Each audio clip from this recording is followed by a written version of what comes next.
A continuación, Radio USEC presenta Palabras Peligrosas, un programa radial que instala la literatura como un arma de desarme, de remesón, de conocimiento y placer. He aquí el peligro de las palabras, con la conducción del escritor y narrador Jorge Calvo.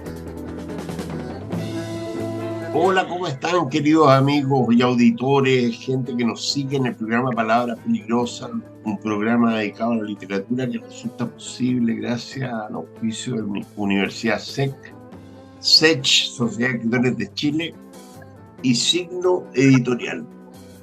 Como ustedes ya han podido darse cuenta, este mes de agosto estamos haciendo un ciclo que va a durar hasta septiembre de lectura de poesía.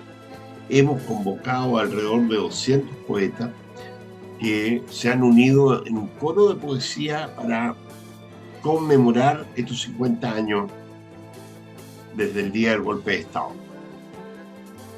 Han surgido voces por ahí, voces muy interesantes, conocidas, que dicen: hay que olvidar, hay que dar vuelta a la página y hay que olvidarse de esto. La pregunta es si la poesía puede olvidar, digamos, y pensamos que la memoria no es un álbum de fotografías simpáticas que uno mira de vez en cuando. En la medida en que el tejido social de este país fue tan dañado que todavía las heridas supuran y por lo tanto la memoria se convierte en una presencia viva, presente todavía. En esa medida, nosotros pensamos que tiene mucho sentido que la voz de la poesía, que no es el lenguaje de la historia o el lenguaje de los periódicos o el lenguaje de la política, que son lenguajes que tienden a ser fríos y objetivos y que todo lo llevan a números, a cifras y a realidades concretas. El lenguaje de la poesía recoge la vivencia más subterránea, la que tiene que ver con las emociones, con la psicología, con cosas que muchas veces resultan inolvidables. Y pensamos que ese discurso, el discurso poético, también debe ser parte del discurso de la historia. Por eso hemos convocado a los poetas. Y ahora tenemos con nosotros a un grupo muy especial de poetas, que son, en este momento están en el sur de Chile, en Valdivia, de ahí estamos conectados. Y yo voy a decir algunas breves palabras sobre ellos. En primer lugar, voy a presentar a Verónica Sondek, que nace en Santiago de Chile, licenciada en Historia del Arte por la Universidad Hebrea de Jerusalén. Es también traductora y forma parte del comité editorial de LOM Ediciones. Ha publicado varios libros de poesía, entre ellos Entre Cielo y Entre Líneas, en 1984. La Sombra tras el Muro, en 1985. El Hueso de la Memoria, 1988. Bajido, 1990. Peregrina de mí, en 1993. Membranza, 1995. Muy bienvenida, Verónica. A continuación, Jorge Polanco Salinas, que nace en Valparaíso en 1977. Es poeta, cronista y ensayista, licenciado en Filosofía por la Universidad de Valparaíso. Doctor en Filosofía con mención en Estética y Teoría del Arte por la Universidad de Chile.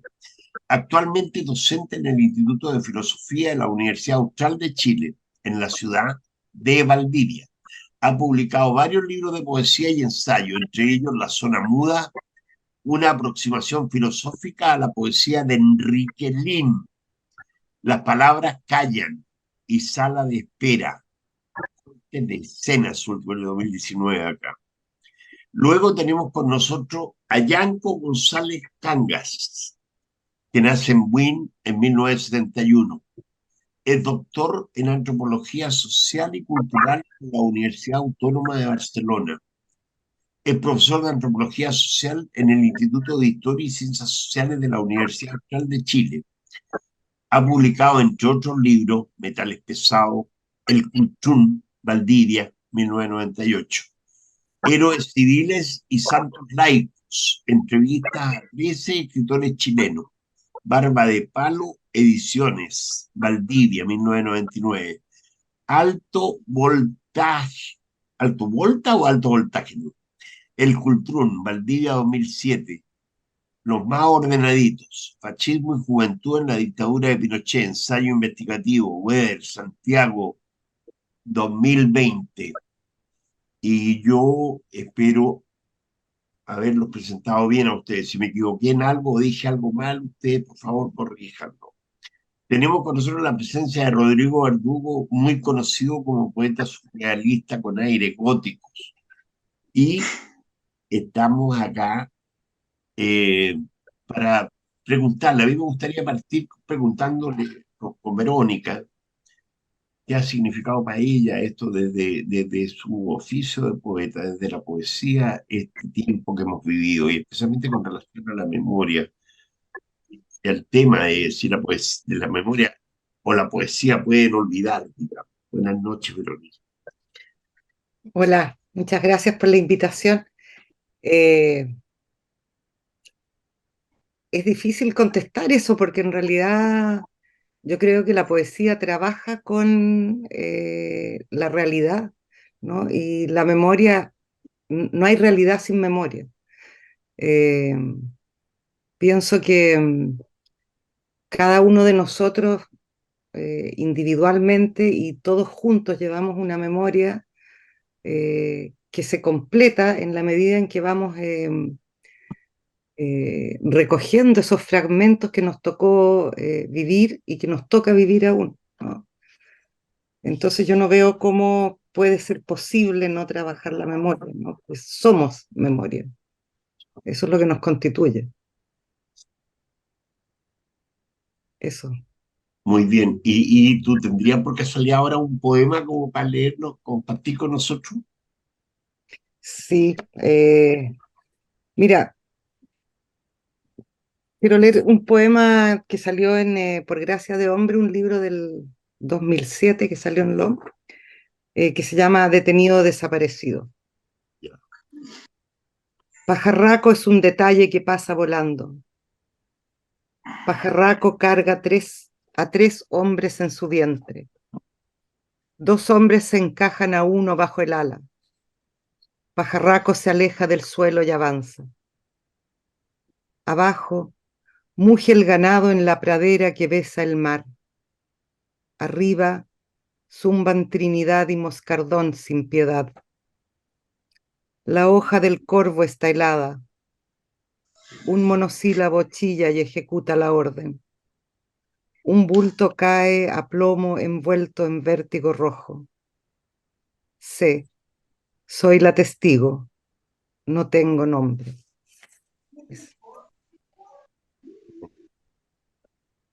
Bueno, Rodrigo, te dejo con la palabra por si tú quieres eh, de alguna Bueno, muy buenas tardes a Verónica, a Jorge y a Yanko.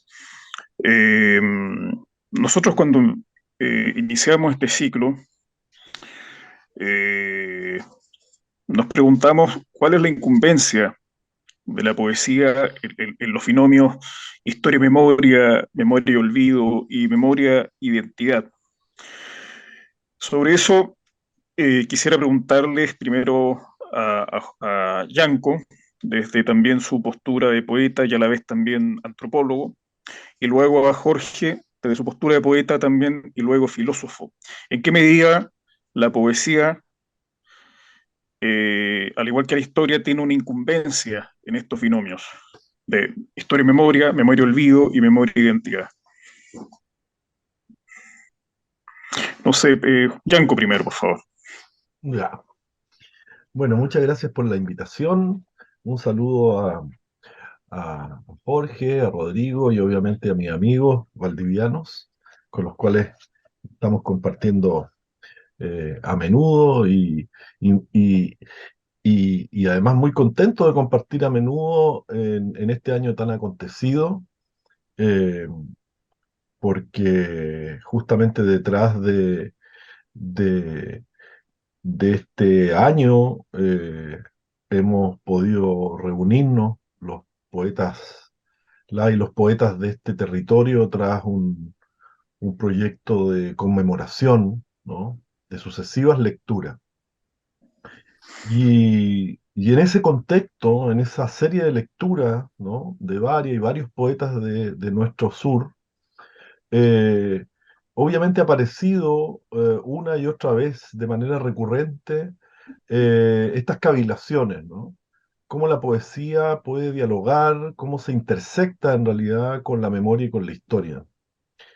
En esta serie de lecturas y particularmente en otras lecturas que han ido infiltrándose también en otros espacios formativos y educativos como en escuela, han surgido intelecciones, creo yo, un poco más finas, porque a la hora de comunicar, a la hora de, en el fondo, de compartir algún tipo de, de, de pensamiento un poco más sistematizado, ¿no? Para justamente transmitirlo y que quede en las nuevas generaciones, a uno lo ha obligado a entender también eh, cómo la poesía puede desde mi punto de vista, fundamentalmente estar en las antípodas del memoricidio, ¿no? Ser, en el fondo, una suerte de antídoto, ¿no? Con las prácticas memoricidas, ¿no? Y las prácticas memoricidas están de hecho casi en el núcleo de nuestra cultura greco-latina, ¿no? De hecho, en algún momento en la sociedad griega, por cierto, se prohibió recordar algunas guerras, ¿no? Donde hubo justamente recuerdos, ¿no? Hubo un pasado que no se quería justamente reflotar. Y esto indica que en realidad todas las sociedades de una u otra manera intentan controlar el recuerdo, ¿no? Y la poesía es interesante en la medida de que de una mirada esquinada, ¿no? Siempre oblicua, va a, va a manifestar, va a hacer flotar cosas que la sociedad siempre les van a incomodar. Y una de esas incomodidades, ¿no es cierto?, son justamente la pluralidad de recuerdos, ¿no? La memoria hay que entenderla como un espacio siempre agonístico, y eso es interesante en relación a la historia, ¿no? La historia que transforma el documento en monumento, ¿no? En relación a la memoria, que está fluctuante, fluyente, siempre viva, y es justamente un espacio de disputa. Y en ese espacio de disputa estamos dispuestos justamente a disputar, pero lo que no estamos dispuestos es justamente a que ese espacio desaparezca, ese espacio sea justamente suprimido. Y esas son las prácticas memoricidas, ¿no?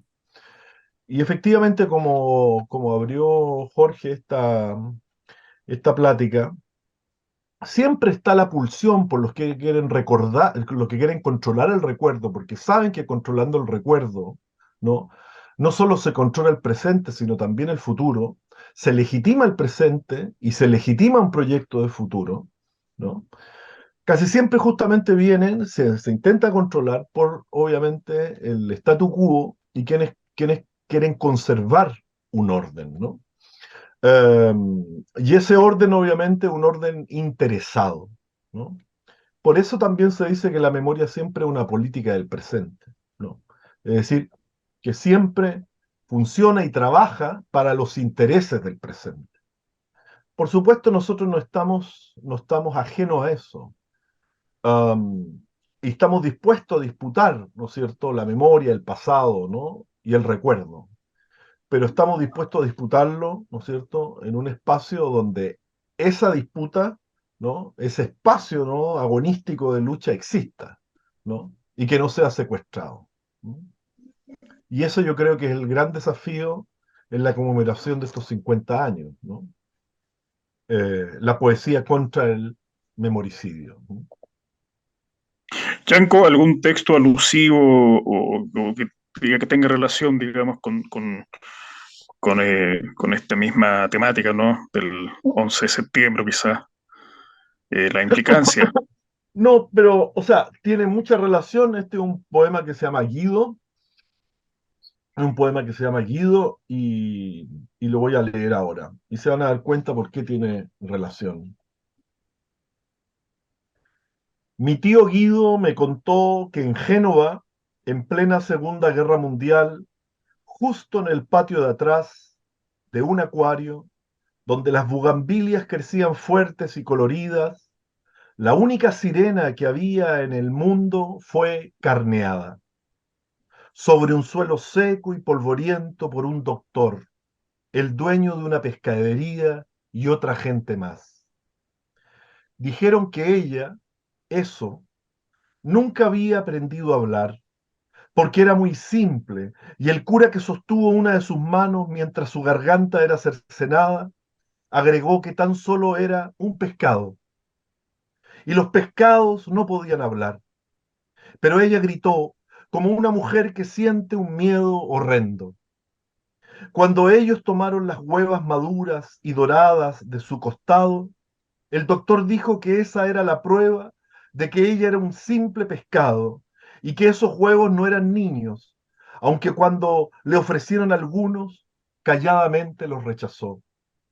Entonces pusieron su cabeza y sus manos en un ataúd y alguien trató de quitarle su anillo de matrimonio. Otros lo detuvieron y el anillo permaneció ahí. Cocinaron el resto, alimentaron a la tropa y les dijeron que un enorme pez había sido encontrado en la playa. La hambruna perdona muchas cosas a los hombres, me dijo mi tío Guido Bacigalupo, el cuidador del acuario de Génova, aunque no pudo mirarme a los ojos, por lo cual todavía le agradezco a él y no a Dios.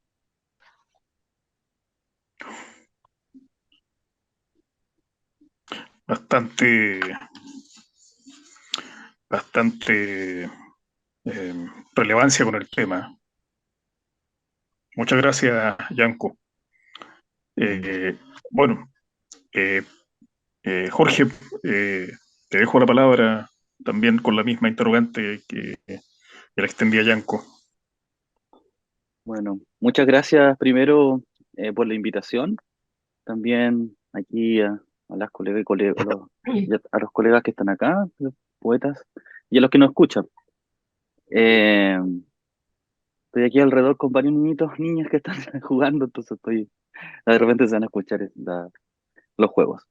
Eh, yo voy a tomar algunas cosas que dijeron antes, porque creo que tiene mucha relación con lo que estamos conversando.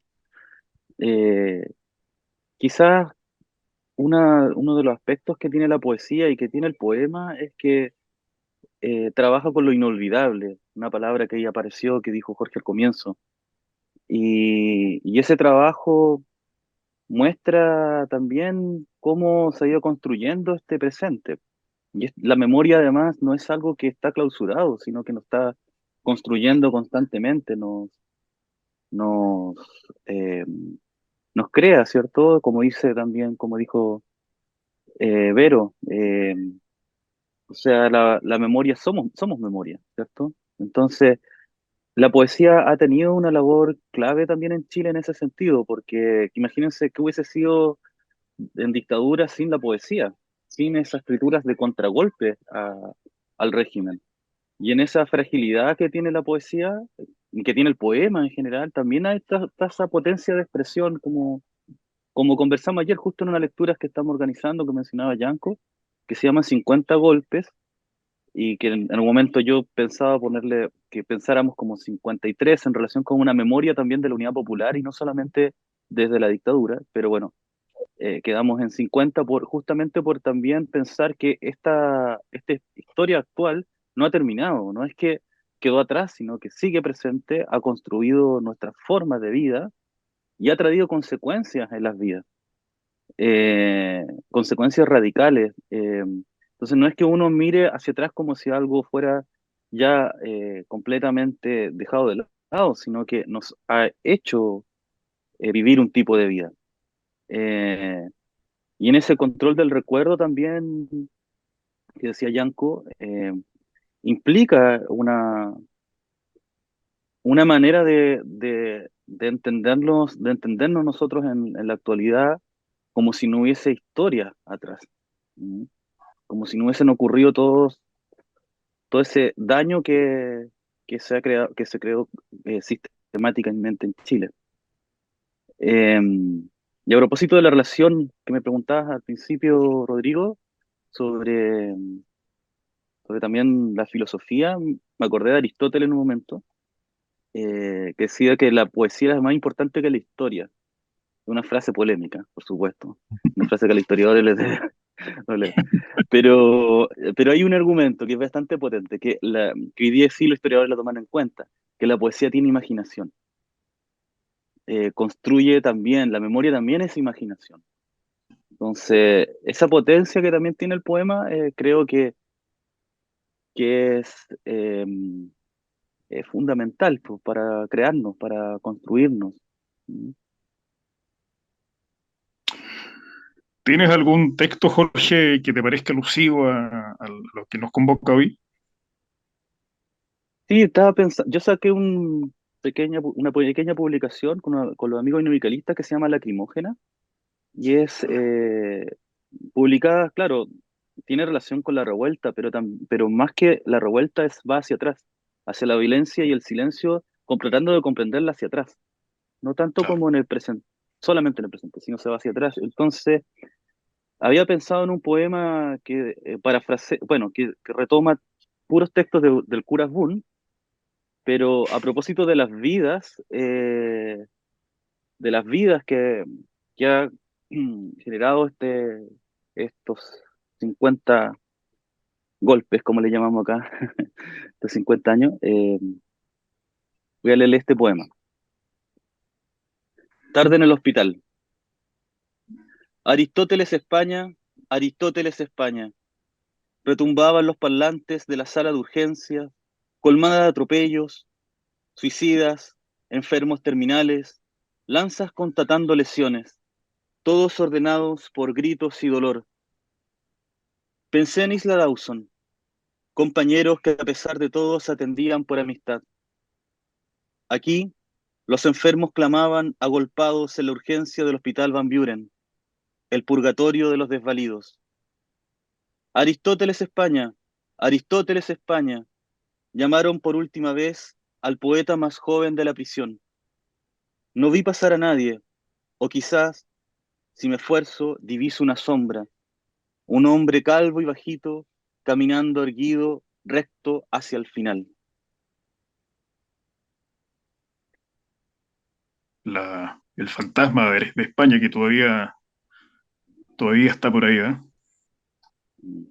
El Tota España. Gracias, gracias, Jorge. Dejo la palabra a Jorge Calvo por si quiere agregar algo más, ¿no? Bueno, la idea principal es que podamos hacer exactamente lo que estamos haciendo, digamos, leer algunos poemas. Estos poemas que han sido escritos por ustedes, nuestra intención ahora es poder hacerlos, difundirlos al máximo. En todo ello, pues el Tote, por ejemplo, terminó viviendo en Valparaíso, venía del sur, y falleció allá, ¿no? Entonces yo creo que es una mirada también, no solo algo que lo ocurrió puntualmente cuando lo metieron tan joven en Dawson, sino también es una mirada como terminó sus días también. Es un buen tramo de historia lo que se aprecia ahí. Y esa es precisamente la historia que no registra la historia. Esa es la historia que la historia ignora, ¿no? Ahora, eh, yo los invito a leer otro poema, un poema más a cada uno, por favor, que eso es lo que queremos que salga, ¿no? Que son fantásticos, lo que he oído hasta ahora me estremece. Así que, por favor, vamos a dar una vuelta más. Y si ustedes quieren agregar otro pensamiento en relación a lo que cualquiera ha dicho acá, por favor, háganlo, adelante. Reforzar una idea, subrayar una idea, cualquier cosa, lo que estime conveniente. Por favor, Verónica. Bueno, en relación a lo que estaban hablando acá Jorge y Yanko, y ustedes también, me parece que el esfuerzo que se ha hecho estos 50 años es justamente por escribir la historia de una manera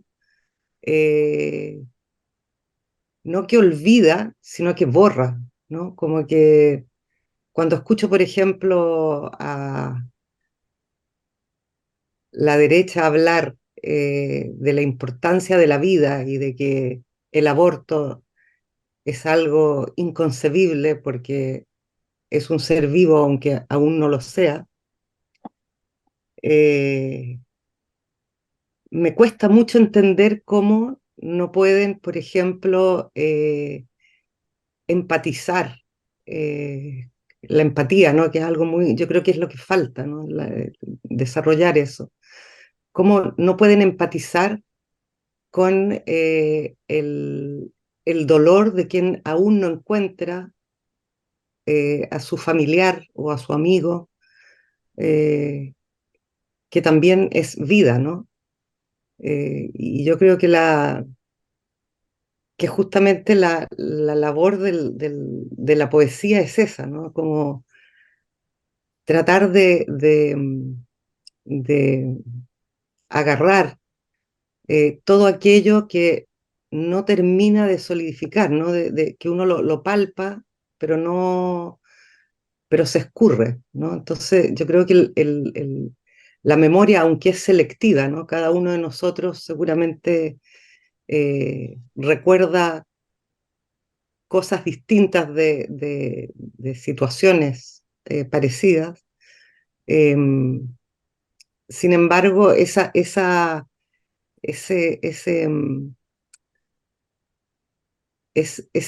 como manera de traer a la página, ¿no? Y después a la voz eh, esas percepciones son las que mantienen la posibilidad de, eh,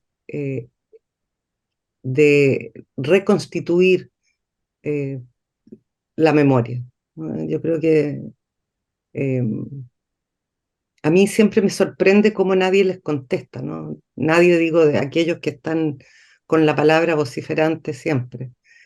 Eh, no sé, ¿qué diferencia habrá entre una vida que ya se ha hecho y que la hacen desaparecer con una vida que aún no existe, ¿no?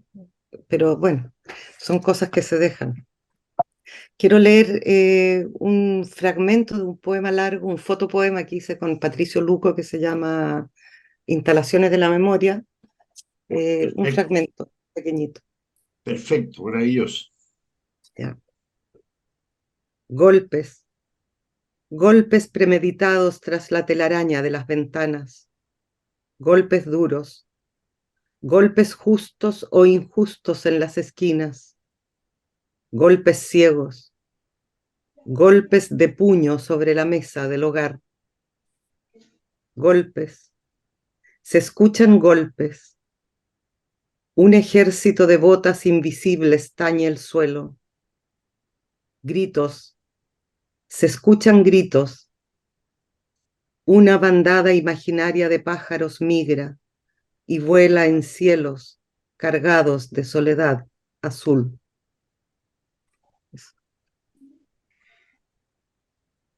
Muy lindo, hermoso. Hermoso, hermoso. Ahora, Y la, Yanko, vamos con Yanko ahora, ¿te parece? Yo también voy a leer un último poema y tengo que, tengo que cocinar la cena, colegas. Así es que lo voy a tener que dejar, pero obviamente voy a leer este poema eh, pensando también en lo que hemos compartido hoy acá. Este poema se llama Casa de la Palma. Te gustan los libros y los nudos porque puedes cerrarlos cuando quieres. Y los techos y los postes y los puentes porque sabes que terminan en tu cuello. Sostienes a la inversa todo lo que cae, para los que inhalan y para los que exhalan en esta gravedad probable. Antes tenías ideas, ahora solo tienes memoria. memoria. Ya. Voy a escuchar a Jorge y de ahí voy a cocinar, ¿ya? Ya. Bueno, yo les voy a leer un poema que está en estos cuadernos gráficos que estoy trabajando, que son gráfica y poesía. Eh, Uy, es tremendo grito al lado mío, pero no sé si se escuchan, pero está bien. Voy a tratar de concentrar. Se escucha. Porque está mi hija en un, ¿cómo se llama? Un pijama, una pijamada. Ya. Eh, bueno, le voy a leer este, pensando también en todo lo que hemos conversado. ¿Has visto la ciudad detrás del río?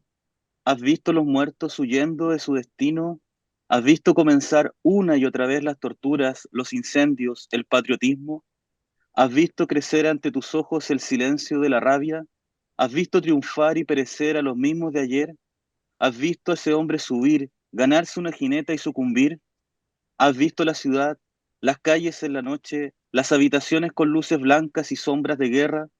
¿Has visto esa ciudad, la ciudad sin niños? ¿Has visto el paisaje, los árboles quemados durante siglos? ¿Has visto el mar, las estrellas y el horizonte azotado por tormentas? ¿Has visto las ráfagas? ¿Has visto hoy la ciudad detrás del río?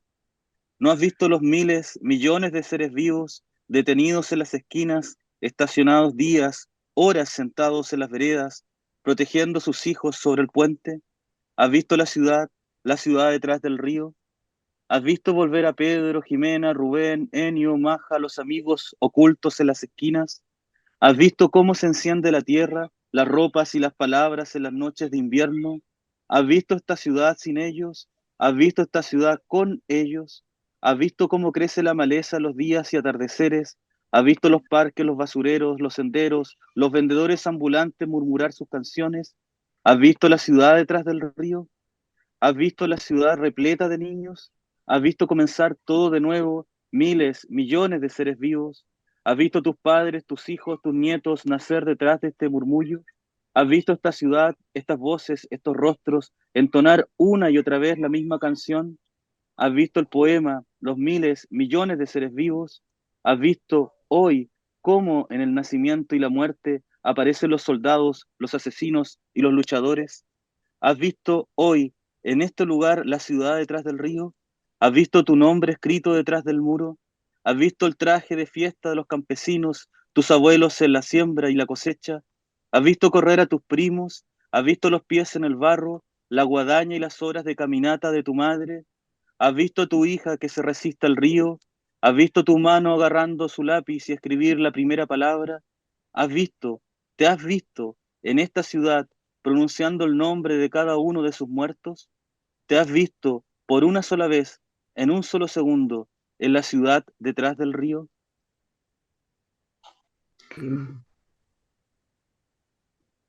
Vendo. Tremendo texto. Y Tremendo. amigas, amigos, me voy a cocinar. Chao. Muy bien, Muy gracias, rico. Jerko. Nos Muchas vemos. gracias, que te vaya muy Gracias. bien. Excelente. Chao, un gusto. Chao. Abrazos. Estamos muy cerca del fin, entonces yo los quiero invitar como para despedirnos a hacer una reflexión final o leer un último poema, como ustedes prefieran. Si quieren decir algunas palabras o si quieren leer algo, quedan en libertad, por favor, de hacerlo. Y no sé, Rodrigo, si tú quieres agregar algo más, Sí, una última cosa. Me una quedé pensando pregunta. en ese violento contrasentido que expuso Verónica respecto a estas afirmaciones, a estas declaraciones por parte de la derecha, ¿no? Pero por otra parte me quedé pensando también en todos los textos y todo esto corrobora una vez más que esa memoria viva está gravitando más que nunca en la poesía. Y creo que es la gran esperanza que tenemos y la gran trinchera que tenemos nosotros, ¿cierto? Para enfrentar y para también comprender, digamos, y también para trascender también, ¿no? Todo el trauma que derivó del golpe de Estado. Esa es como una reflexión casi final. Gracias. Bueno, yo prefiero leer un poema ¿Cómo no? eh, sí, Adelante, Verónica. del libro Por gracia de hombre, otra vez. un poema que se llama De lo humano. Reina en solo la muerte azul. Una araña viste a la mano con guante fino. La mirada perfora más allá del tirano faraón y, oh, a sus esclavas petulantes ya casi cubiertas de oro, o al berre, a las siervas mugrientas de la Potosí plateada, o peor, en las negruras de la entraña carbonífera, o, y también en la danza de los diamantes, zafiros y rubíes, y a la mujer ceniza en las santas hogueras eclesiásticas, y a las apedreadas de la plaza central de Kabul, y a las martirizadas con ratas de cloaca en Villa Grimaldi, o a los hombres asados al rojo en parrilla macabra, y, o enterrados hasta la testa para banquete de hormigas vietnamitas, y en los estiras somieres alangados hasta la quebrazón, y en los fuegos alados que arrasan muchedumbres, y en los explosivos que desperdigan miembros en territorios de nadie, y en el indeleble cromosoma que distorsiona generaciones.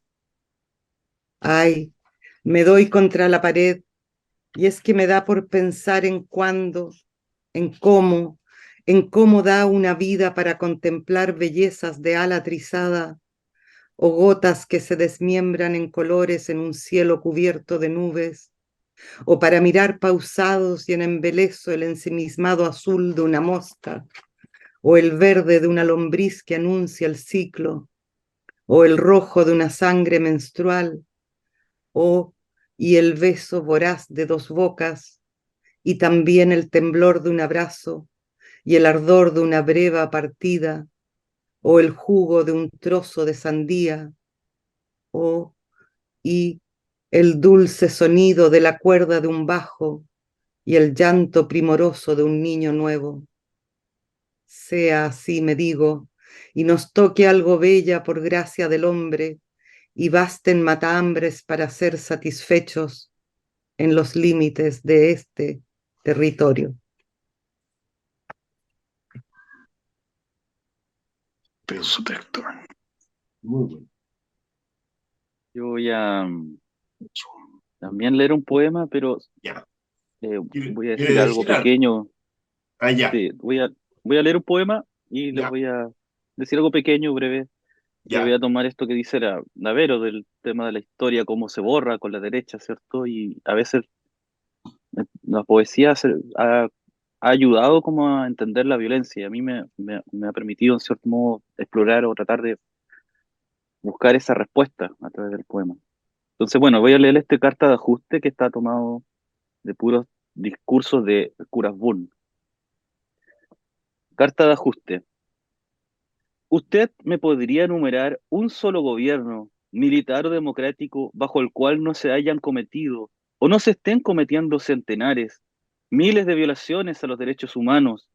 ¿Ustedes tienen alguna policía, algún cuerpo de seguridad, una CIA, un FBI, algunas fuerzas armadas a las cuales nunca se haya podido probar que se excedieron en la manera de reprimir una manifestación? ¿Que trataron de arrancar mediante la tortura confesiones de sus detenidos o sospechosos? ¿O que efectivamente ejercieron malos tratos y hasta violencia brutal sobre los sometidos a su imperio? Oiga, no sean hipócritas.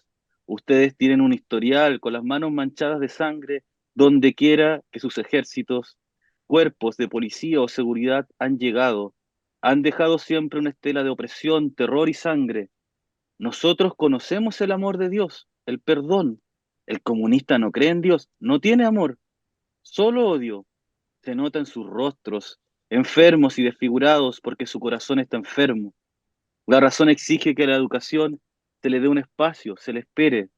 Los ciudadanos no son tontos, no son autómatas. Cuando las instancias educativas proveen la formación e información de la conciencia, la abrumadora mayoría tomará libre y espontáneamente la conducta que se ajusta al principio que prohíbe dañar toda vida propia o ajena. La razón exige que las leyes no sean excesivamente represivas, minuciosas y castigadoras. El legislador nunca puede sustituir al educador. No se Excelente. escuchó a sí mismo. Habló sin escucharse. Es impactante eso, a mí eso es lo que más me impacta de todo lo que se escucha ahora, ¿no? Y antes también. Y lo que Tienen dices razón. tú, que no, ¿Mm? eso que dices que en cierto modo te llama la atención que no se le responda. Mm. Sí, Qué sí. interesante. ¿Querías tú agregar además alguna idea, Jorge? ¿Algún pensamiento? No solamente eso, Ya. esto que dice la Vero me parece muy importante.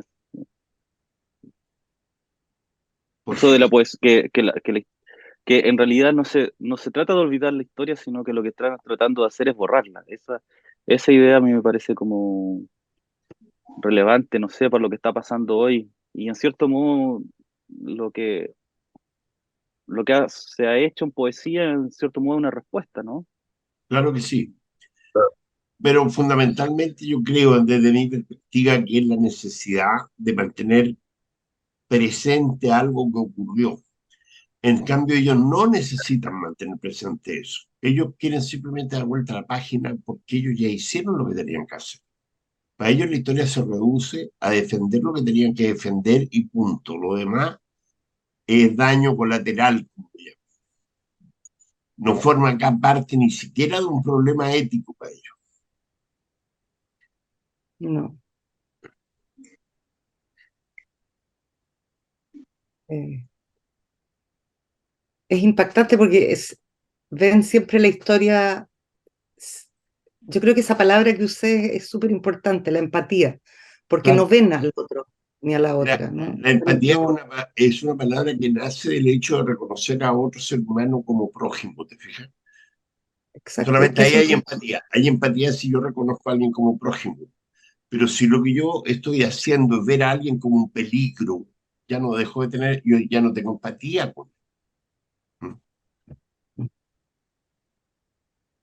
Hubo una necesidad en ello de elaborar todo un discurso que vio de pronto a un sector de la población chilena como enemigo y declarar una guerra, lo dijeron. Los primeros bandos dicen, estamos en guerra, tal cual.